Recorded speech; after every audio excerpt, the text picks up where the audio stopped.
Марат екеуміздің отасқанымызға биыл 15-ші жыл. Мен оның үшінші некедегі әйел болсам, ол менің екінші күйеуімін. Мен бұрынғы күйеуіммен бір ұл, ортақ некеден бір ұл, бір қызымыз бар. Маратта бірінші әйелінен бір қызы бар. Ол біздерге кейде келіп тұрады. Жалпы мұсылман әйелдерінде алғашқы некелерінен жол болмаса әйел 40 шырақты дегенмен, ажырасқан әйелдердің екінші рет тұрмыс құрып бақытты болуы некен саяқ. Бірақ Құдайға шүкір, мен Маратты кездестіргелі тағдырға өпкем жоқ. Өзімді бақыттымын деп санаймын. Асып бара жатпасам да біреуден ілгері, біреуден кейін өмір сүріп жатырмыз. Бірінші күйеуім жаман жігіт болмағанмен арақпен ажырамас дос еді. Сау жүретін кезі болмайтын, арақ өтіп кеткен ауру болатын. 2 жыл тұрмай жатып ажырасып кеттік. Маратпен қосылғанда менің ажырасқаныма 2 жылға таяу уақыт өткен. Екеумізді таныстырған Майра. Жеке өмірінде жолы болмай жүрген жігіт нен кетеді, таныса салшы деп Майра үйіне аяқ асты таныса салғанда, соның нәтижесінде осылай әп-әсем семья құрып кетеміз деп ойлаған жоқ едім. Екінші кездескенде бір автобус жора жолдастармен тауға шықтық. Тамақ ішіп болған соң әркім екеуден үшеуден бөлініп, біреулер доп, біреулер шахмат ойнауға кіріскен. Доп соғып жалыққан соң оңаша кетіп өзіме ұнаған шөптер мен гүлдерді жинауға кірістім. Жалпы мен табиғатпен сырласқанды жақсы көремін. Адамнан да гөрі олар мені жақсы түсінетіндей. Табиғаттың өз заңы бар. Оларды жан-жануарлар әлемі мен өсімдіктер әлемі бұлжытпай орындайды. Сондай сәттерде бойыма бір күш қуат құйылатындай болады. Мен өзімде аттарын жақсы білмейтін шөптерді қызықтап, кейбіреулерін еңкейіп иіскеп, кейбіреулерін жинап дем алып жатқан топтан едәуір ұзап кетіппін. Кенет қойтастар арасынан жақындап қалған Маратты көрдім. Біреу жасырын санап отырған ақшамды көріп қалғандай, жақтырмай әрі ыңғайсызданып қалдым. Ол ұялып қымсынған жоқ. Қасыма емін-еркін келіп, «Жанар, оңашада қасқыр жеп қояды деп қорықпайсың ба?» дедім. Мен кез келген қасқырға жем болатын тоқты емеспін дедім. Ойланып та жатпастан, әйтеуір аузыма келген алғашқы сөзді айта салдым. Өзіңнің әдейі жем болатын арнаулы қасқырларың бар ма? Мен әлі өсімдіктер әлемімен сырласып жүредім. Адамдарға қандай тамақ керек болса, өсімдіктерге де күн құнарлы топырақ, су керек. Мынау гүлдер мен әрлі түрлі шөптер де өздеріне ғашық жанды көріп қуанып, шапалақ ұрып жатқандай аяқ киіммен басуға аяп, жалаң аяғымен ептеп басамын. Билей басып жоғары өрлеп, біраз биіктіктен қарамақшы ем. Марат, жүр Жанар, анау үлкен қойтасқа шығып қайтайық деп қолын ұсынды. Бетіне қол ұстаспай-ақ шығуға болмайды ма дегендей таңдана бір қарадым да қолымды бердім. Қолдары қарулы екен, адымдап тез жүреді. Оған ілесем деп әп-сәтте ентігіп қалдым. Төмендегілер көзден ғайып болған. Бұл шоқының арғы жағы көлеңкелеу, салқындау секілді. Біраз жүрген соң төбемізде өткінші жаңбырдың қара қорғасын бұлттары пайда болғанын байқадым. Денем тоңасып кетті. Кішкене діріл пайда болды. Ол азда үлкен-үлкен жаңбыр тамшылары төпеп жауа бастады. Лезде үстіміз малмандай су болды. Төмендегі адамдар бала шағалармен машиналарына тығылып жатқан болар деп ойладым. Демалысымыздың сәні кетті-ау. Синоптиктер жауын болмайды деп еді ғой деп қапалана ойладым. Анау жерде үңгір бар екен. Кеттік деген Маратпен қосыла жүгіргенде көз алдымызға жақын көрінген үңгір қапелінде жеткізе қоймады. Ахлеп-ухлеп оған жеткенде біздерді мазақ қылғандай жаңбырда бітті. Жаңа жаңбырдан қашып қатты жүгіргенде қолымдағы бір аяқ киімімді түсіріп алыппын. Жаңбырдан кейінгі ызғарлы жел денемді дірілдетіп барады. Ентігіп бір-бірімізге не істерімізді білмей қарап тұрмыз. Мендей діріл қақпағанмен Мараттың да үстіндегі бір көйлекпен жаурап тоңғаның көрініп тұр. Түрі бозарып кетіпті. Жанар, сені құшақтап жылытпағаныма ренжіме. Олай жасасам әрі қарай кетіп қалуы мүмкін. Ондай жағдайда сен менің қолымды қақпауың керек, деді. Менің құлағым тасып теліп қалды. Тісі тісіме тимей сақылдап тұрмын. Оның нені меңзегенін түсіндім. Адамдар отырған жерге жеткенше біраз уақыт керек. Олар да дымқыл жерді басқысы келмей, әлгі машиналардан шыққысы келмей отырған шығар. Осы демалысты ұйымдастырып жүрген 6 ай осы жерге келгенде, тау аралап кетсеңдер де кешкі 6:00-де осы жерге жиналыңдар деген. Оған дейін әлі қайда? Маратқа қарасам, маған сұраулы түрмен әлі көз алмастан қарап тұр екен. Бірге болған еркектері өз алдыма келді. Біріншісі ажырасқан күйеуім, екіншісі ретін тауып, көш көрсетіп дегеніне жеткен бір сұмырай, үшіншісі Марат болады ма? Біреу ішімнен, біреу артық, біреу кем. Не қылар дейсің? Көне сал, өзіңнің тәнің де жаның да қарсы емес қой. Әрі сенің ырқыңа салып тұр, дейді ішімнен бір дауыс. Жындысың ба? Екінші рет көрген еркекпен болмақшысың ба? Мерез бес бет па бірдеңе болса қайтесің? Бала көтеріп қалсаң ше? Өз сырт келбетті келісті денелі жігіт етегіне намаз оқып жүр дейсің бе? өз туралы ештеңе білмейсің. Ол сен ұнаттым, сүйемін, үйленем деп айтқанда жоқ. Мынандай жерде қалай болмақсың? Сенің төсек историяларың жылы үйде, оңашада, жұмсақ төсекте өтетін дейді екінші дауыс. Осыдан көнсең саған үйленем деген дауыстың алыстан естілген соншалық, оны Мараттың айтқанына сенбейтін деймін. Сол екен, мен өз-өзіме сөз бергем, мен туралы ештеңе білмей, көз жұмып көнген қызға не әйелге үйленем деп сөз бергем дейді. Иә, еркектердің бәрі сол дегендеріне жеткенше уәден аямайды. Менің үндемегенімді Марат өзінше түсінді ме, мені құшақтап алып сүйе бастады. Есімді жиғанша етегімді көтеріп шаруасына кірісті. Аздаған ыңғайсыздықтары болмаса, мен онымен болғаныма өкініп те тұрған жоқпын. Қабылдап қалмасам жарар еді деп уайым қылған басым Мараттың қимылының өзіне ұнап, еріп бара жатқаным сондай. Қабылдасам көп болса абортқа барармын деп үлгердім. Бойыма қан жүгіріп, жылындып, оның үстіне мына қапсағай жігіттің мәдениетті әрі көңілге сыйымды әрекеттері жылы мен жұмсақ төсектің де жоқтығын білдірмегендей. Мараттың құшағы мені ләззат тұңғиығына тартып барады. Табиғат аясында табиғаттың бір бөлшегінде айналып кеттік. Көздерім жұмулы болса да, көкте екі құстың бірін-бірін қуалап қатар ұшып ойнап жүргенін, жерде екі гүлдің бас тербеліп бастары түйісіп сүйіскендерін көңіл көзіме көргендеймін. Жер мен көктің ортасында табиғаттың балалары табиғат заңынан аттай алмай, соған бағынып құмардан шығудамыз. Төменге мен бөлек оралдым. Менен әжептәуір кеш оралған Марат менің аяқ киімімнің сыңарын тауып әкеліпті. Бір жұмадан кейін Марат мені үйіне алып, көршілерін шақырып, Жанар енді біздің үйдің хозяйкасы болады деді. Сонда ол өзінің екі әйел жібергенін айтты. Басында біраз ыңғайсызданып жүрдім. Жиренше айтпақшы, күндіз екеу, түнде төртеу емес, бесеу, алтау болып кеткендейміз. Бірақ біздің мінезімізде ортақ нәрселер көп еді. Екеуміз де әңгімеге өсек депті дегендерге ермейміз де, көңіл аудармаймыз да. Екеуміздің де алдыңғы некелерден аузымыз күйгеніміз бар. Ең алдымен бір-бірімізді ренжітіп алудан қорықтық. Алған тәрбиеміз, өмірге деген көзқарасымыз деңгейлес екен. Басты себеп сол болса керек. Сыйластық түбі үлкен сезімге ұласты. Ең бастысы бір-бірімізді тыңдай түсіне білдік. Бір күні сенбі, балалар үйде жоқ. Ерте тұрып құймақ жасап, таңертеңгі сүт қосқан қою шайды ішіп отырып, еркелей үн қаттым. Мәке, балалар өсіп жігіт болып келеді. Өтпелі кезеңде жүр. Қыздар да телефон шалып тыным бермейді. Соларға бір жыныстық тақырыпта әңгімелер айтып ақыл айтыңыз. Қыздардан аулақ жүрсін. Бір нәрсеге ұрынып қателік жасап қоймасын. Жанар-ау, әлі жас емес пе? Олар жыныстық тақырыпқа әңгіме айту ерте емес пе? Солай деген Марат есіне бір нәрсе түскендей кілт тоқтады да, жоқ, ерте емес екен деп мырс етіп күліп жіберді. Жүзіне барлай қараған мен, қыздармен алғаш сүйіскенің есіне түсті ме? Әлде әйеліңмен алғаш болғаның есіне түсті ме? Айтып берші деп күлдім. Жанар-ау, сен де адамның ішіндегін оқып отырасың ба? Иә, менің бірінші рет әйелмен болғаным есіме түсті. Сен де айтып берсең айтайын деді. Иә, ерлі-зайыптылар арасындағы бұндай әңгімені көбі ерсі көретін шығар. Бірақ біздер күнделікті өмір шындығын ертекке айналдырмай, сол күйінде қабылдайтынбыз. Марат екеуміз де бір-бірімізге қосылғанша бірнеше некеде болғанымызды жоққа шығармайтынбыз. Иә, бұл өмірдің шындығы, оны еске алғымыз келмегенмен ақиқат солай. Ол мені төсекте басқа әйелмен салыстыра алатын болса, мен де оны төсекте басқа еркекпен салыстыра алатынды біледі. Мен басым дезедім.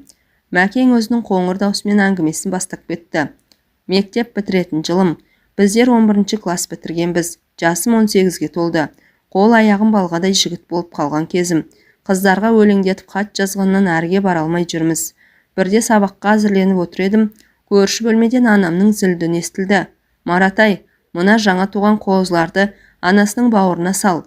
Алмай қояр, өздері әлсіз екен. Ауыздандыр.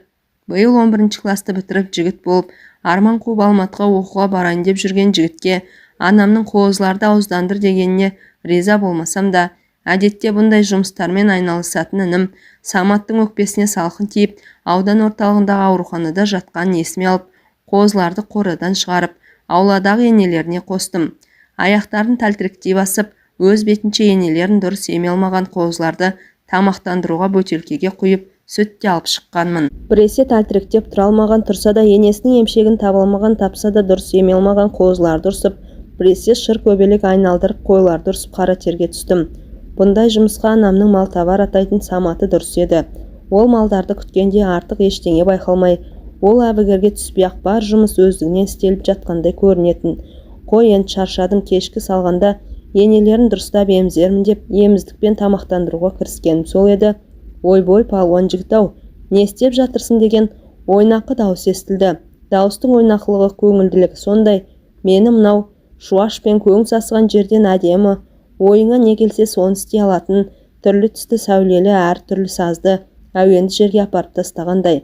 Қарасам Зылиха екен, бізге аталас жақындығы бар, 5-6 үй әр тұрады. Ылғи көңілді жүретін келіншек, күйеуімен ажырасып кеткен, 2 ұлы бар. Анам оны көрсе кірпідей жиырылып жақтырмай қалады. Жай, мына кеш туған қозыларды ауыздандырып жатырмын деп белімді жаздым. О, соқталдай жігіт болыпсың ғой. Ауыздандырып жатырмын де. Иә, ал ауыздандырған қалай екен деп сиқырлана күлді. Үлкен қара көздері мөлдіреп тұр. Көз айыра алмайсың. Біздің кластың қыздарында мұндай мөлдіреген көз жоқ деп ойлап үлгердім. Онша емес, қозылар емшекті алмай жатыр. Шеу туған соң ба қозылар кішкентай, әлсіз. Бөтелкемен сүт бермекшімін. Қане маған бер. Ауыздандыру оп-оңай деп кім айтты саған деп қозыларды ауыздандырып берейін. Ал сен маған ертең келіп ағаш жарып бересің бе деп көзін қысып сыбырлап құпиялай сөйледі. Мен басымды шұлғыдым. 5 жыл бойы мектепте Тимур және оның командасының мүшесі болып, талай үлкендердің тезегін басып, үйлерін әктесіп, ағашын жарып, аулаларын жинап берегенбіз. Ағаш жару түк те емес, ол қолымнан келеді. Зылиха етегін жиып екі тізесінің арасына қыстырып жүрелей отырып, қозының аузын күшпен ашып, қойдың емшегін аузына сауып-сауып жіберді. Ана сүтінің дәмі бөлек пе, әлде мен шынымен ретін таба алмағаным ба? Аз уақыттан кейін-ақ қозы енесінің емшегін еме бастады. Анамның үйден шығып келе жатқан дыбыс естілді. Зылиха сұқ саусағын еріне апарып, тыс, ешкімге айтпа дегендей белгі берді. Апа, саламатсыз ба? Бағана поштаға барып, Алматыдағы қызыңыздан посылка келіпті. Пошташы Танзила паспортын әкеліп посылкасын алып кетсін деп айтып жіберген. Соны айтайын деп келдім. Көрген соң мына балаға қозыларды ауыздандыруға көмектестім деген ол. Моп-момақан күйге ене қалды. 3 қоз енелерін таласа еміп жатыр. Зылиха кетіп бара жатып көзін тағы бір қысты. Апамның оған рахмет айтқан дауысы ызғарлы шықты. Онымен қоймай маған ала көзімен атып, бір қарап Зылиханың артынан бір түкірді. Түнде төсегімде дөңбекшіп көпке дейін ұйықтай алмадым. Зылиханың көз қарасында адамды тартып тұратын бір сиқыр бар. Көз қарасының өз жұмбақ, тез өзгереді, әрі мұңды, әрі тұнық, әрі күлімдеп тұрады. Ертеңіне биік дуалды көк қақпаның алдына келіп қоңырауды басқанымда есік ашқан Зылиха, сені ешкім көрген жоқ па деп айналаға қарап алды да, оған таңдана қарап қалған маған, тез-тез кір Марат деп қақпаны жапты. Қаз-қатар жарып дайындап қойған ағаштарға қарап, қайда жаратын ағаштар, балта өткірме деп сұрағыма Зылиха, қандай ағаш? Үйге кір деді. Кешегі айтқан шаруасын ұмытып қалған ба, үйдегі электр розеткалары істемей қалған ғой деп үйге келдім. Шағын ғана 2-3 бөлмелерден тұратын тап-таза үйге қысыла басып кіргенмен, бізден басқа ешкім жоғын көріп еркінсідім. Кішкене 2 балалы үйге ұқсамайды. Шашау шыққан не киім, не ойыншықтар көрінбейді. Палуан қайным-ау, мен сені шынымен ағаш жаруға шақырды дейсің бе деп сықылықтап күлді. Күлкісі бар ғой, сыңғырлап тұр. Біздің кластың ешбір қыздары бұлай күле алмайды. Ол жүре сөйлеп дастархан әзірлеп жатыр. Бұрын дайындап қойған ба? Шай әп-сәтте дайын болды. Мен клубта бүгін кинодан кейін би болады деп естісем, үйге барып киетін шалбарымды үтіктеуім керек. Көрші бөлмеге шығып кеткен Зылиханың, палуан қайным-ау, сен не ішесің, ақ па, коньяк па деген дауыс естілді. Бәрі жұмбақ болса да, санама бірдеңе жете бастаған секілді. Маңдайымнан тер бұрқ ете түсті. Оңаша үй, жаюлы дастархан, шөлмек, сыланып сызылған келіншек, сырлы тылсым дүние жұмбақтығымен тартып тұрса да, ағаш жару керек болмаса, кинодан кейін би болатын еді. Қайтуым керек деп орнымнан тұрмақшы болдым. Бірақ аяқтарым асығар емес. Отыр Марат, отыр. Би болса кинодан кейін емес пе? Мен сені жеп қоймаймын деп жас балаша аузын томпайтты. Ерке қызаға ұсақ бетті. Жасы 25-30-да шығар. Бірақ дәл қазір 16-дағы қыздағыдай көрінді. Өзім бір белгісіз нәрседен жүрексініп тұрғандаймын. Марат, бірінші шай ішіп әңгімелесейік, жақын отыр деп Зылиха аузы ашылған шөлмектегі 2 рюмкаға арақ құя бастады. Екеуміз де еркін отырып әңгімелесу үшін нан алып қоялық. Бүгін менің күйеуге шығып алғашқы еркекпен болғанымен 10 жыл толды. Оның орталап қойған рюмкадағы арақты қағып салғанына қарап мен де әйелден қалған ұят болар деп қағып салдым. Классымыз 9-шы бітіргенде бірнеше бала Әрі қарай оқымай училищеге кететін болғандықтан вечер жасағанбыз. Сонда алғаш рет арақ ішкем. Әрең демімді алып қақалап шашылғаныма ыңғайсыздансам да, онымды 5 минут өтпей ұмытып кеттім. Еркінсіп әзілдемек болдым. Жақсы хозяйка екенін, дайындаған салаттарының дәмді екенін айттым. Екінші рюмканы ішкенде алғашқыдай қиналған жоқпын. Мойныма байлаған орамалын алып, Зылиха қасыма жақын отырды. Мен оның аппақ, жұп-жұмыр мойнынан көз алмай қалдым. Көйлегінің алды да арты да ашық екен. Мойнына таққан шынжырына кигізілген жүрек тәрізді кулоны қос анардың ортасынан төмен құлап, мені көр деп тұңғиыққа тартып бара жатқандай. Найзағай сезім денемді дір еткізіп дірілдетіп тұрып алды. Біресе жаңағы ішкен 2 рюмка мені қатырып тастағандай ма, қалшиып қаттым да қалдым. Ештеңе естімей сөйлей алмаймын. Әлде сөйлегім келмейді. Биді де ұмыттым. Зылиха маған бір нәрселерді айтып жатыр. Арасында тамақ іш, енді арақ ішпейміз деген естіледі. Бір кезде қолымды алып, жаңағы кулонның үстіндегі басты қос анары көйлектің сыртынан ақ қолымды күйдіріп барады. Сонда да тартпадым. Жаңа ойыншықпен әуестенген баладай қос анарды сипалап тұрып, қысып-қысып қоямын. Шкемнің ішінде бір нәрселер болып жатыр ма? Бір кезде дымқылданып кеткенін сездім. Демімді терең алып, 3-ші рюмкаға арақты өзім құйып қағып салдым. Балуан қайным, сен менің айтқанымды түсіндің бе? Өткенде қозыларды ауыздандырғанымыз есіңде ме? Мен сені әйелімен болуға, яғни ауыздандыруға шақырғам. Егер қалың келмесе, кете бер. Қалай кетемін, тосын жұмбақ дүние. Өзім жүретін Кәмшаттың бетінен шала шарпы 2-3 сүйгенім бар. Әлі ерінен де сүйіп көрген жоқпын. Ал Зылиха сан қырлы сырлы дүниені ұсынып тұр. Одан қалай бас тартам? Жалпы Зылиха біздің ауылда көп әйелдеріне ұқсамайды. Шалбар киіп алып велосипед тебеді. Жас қыздардың арасында волейболда ойнайды. Әркез үстінен әдемі актриса аңқып жүреді. Кеттік, мына бөлмеге деген. Зылиханың артынан ере бердім. Бұрын қызбен болмағансың ғой? Жоқ, ештеңе етпейді. Жүретін қызың бар ма? Иә, ничего, бұл сатқындық. Я көзге шөп салу емес. Тек сәл-пәл мектептен өту. Бізде оқуға үйретеді, тамақ пісіруге, әртүрлі жұмыстарды істеуге, киінуге үйретеді. Ал ең басты нәрсе махаббетпен айналысуға үйретпейді.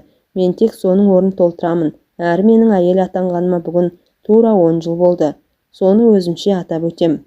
Жалаңаш әйел денесін жақыннан алғаш көруім. Кинодан шомылуға барғанда көріп жүрмін ғой. Ал ол қасынан табылғанда оның әсері тіпті басқаша екен. Басым айналғандай көзімді жұмдым. Өзі шешініп болып түймелерінде асығыс шешіп жатқан Зылиханы алып кеудеме бастым. Алдымды бір қатты өрттің жалыны шарпып жатқандай болды. Адамға да әлде жануарға тән түйсікпен бе, анық білмесем де ол өртті сөндіретін нәрсе менің білуімше Зылиханың алды. Менің алдымнан да ақылға бағынбас бір күш қозып пайда бола бастады. Бас бермеген арғымағымның артынан еріп Зылиханы кітаптан оқып, кинодан көріп жүргендей бас салып сүйіп аймалай бастадым. Ұмар-жұмар төсекке құлағанда әйелдің шешпейсің бе деп тұншыға шыққан дауысы емтихан кезіндегі подсказка секілді болды. Іш киімнің қалай шешілетінін де ұмытып қалғандаймын. Ұзақ уақыт әуреленген секілдімін. Содан кейін бойымды өртеген қызуды басатын саябаққа кіріп келіп, қақпасын таппай ала сүрдім. Әйелдің қолдары көмекке келді. Жол анау деп көрсетіп жібергендей болып еді. Кірмей жатып қақпадан ене бере, қоржын толы тауарын шашып алған саудагердей күй кештім де, басымды қосанардың ортасына тығып жібердім. Қоржынды алып барып барымды көрсете алмасам да, қақпадан енгенімді өзімше бір ерлікке баладым. Ештеңе емес, бұл бірінші рет. Қой деп әйел даусы құлағыма күңгірлеп жетті. Мен тыныштандырғандай басымнан сипай бастады. Содан найзағай сезім бойыма 5-6 рет келіп қақпаға қарай шабуылдап, алғашқы күні махаббаттың бірнеше әріптерін үйреніп қалдым. Жақсы оқушымын ба әлде мұғалім тәжірибелі ме, білмеймін.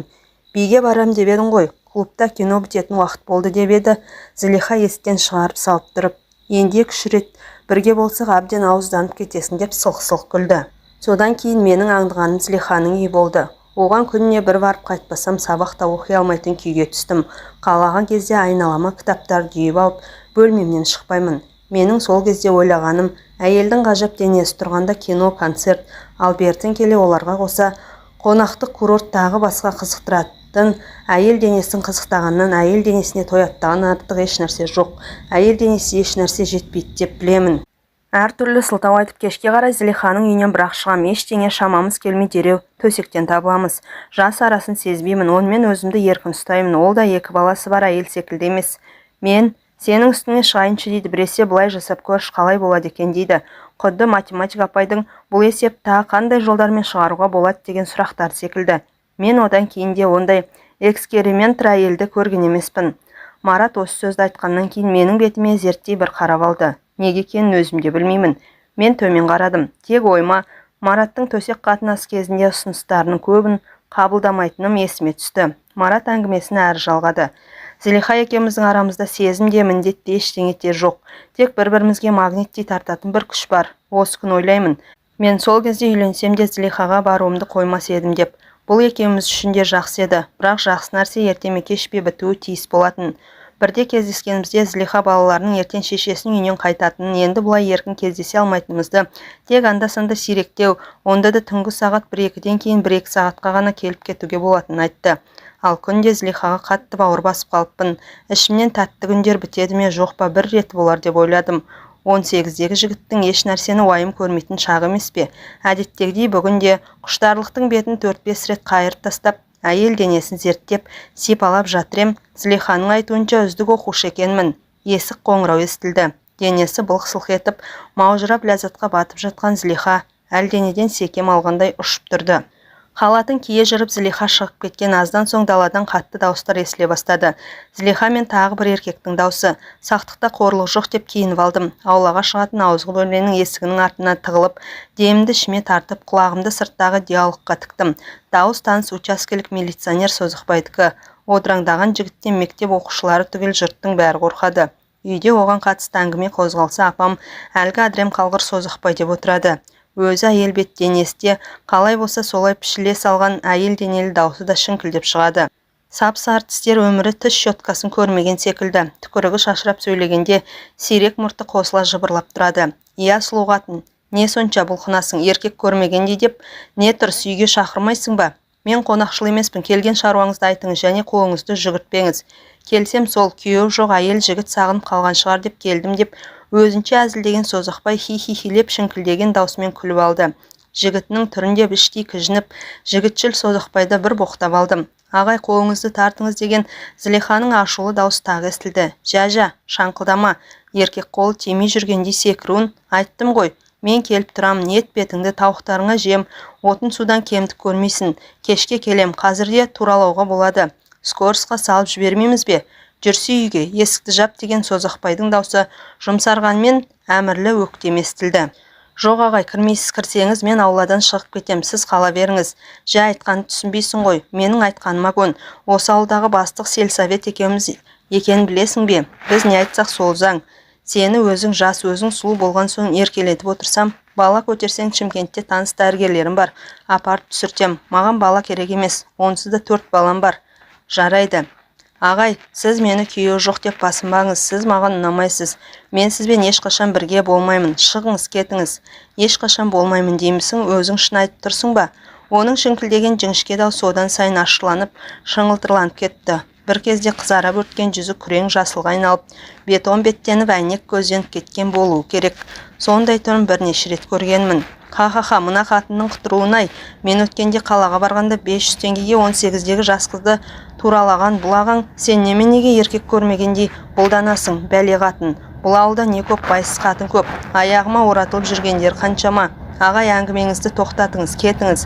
Зелиханың даусы жыламсырағанмен қатқыл естілді. Участковый тактикасын өзгертті. Даусы енді жай мәймөңкелеп шықты.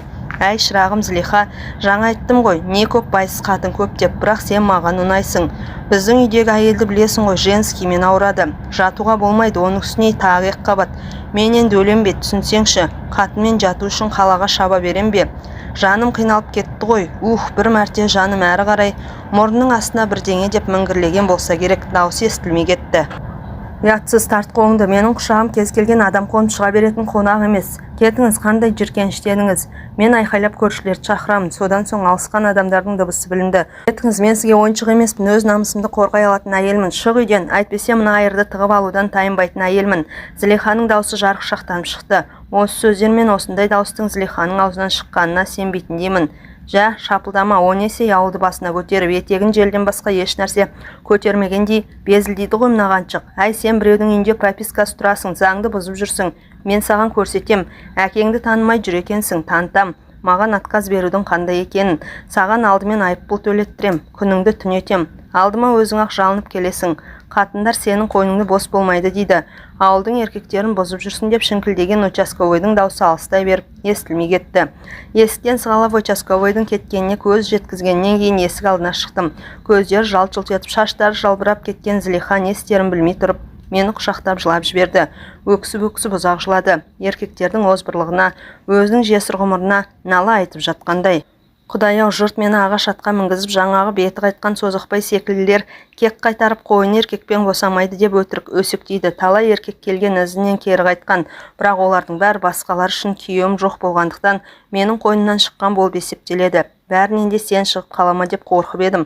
Шықпағаның жақсы болды. Зылиха сөйлеп жатыр. Ішіндегі сөз толы қаптың аузы ашылып кеткендей. Мен оның айтқандарының бірін түсінсем, бірін түсінбеймін. Бірақ оның ашулы әрі мұндай сөзшең түрін бірінші рет көруім. Ол жақындаса айналасын өртейтін дөңгелек шарға айналғандай. Марат деймін, сенен жасырып қайтейін.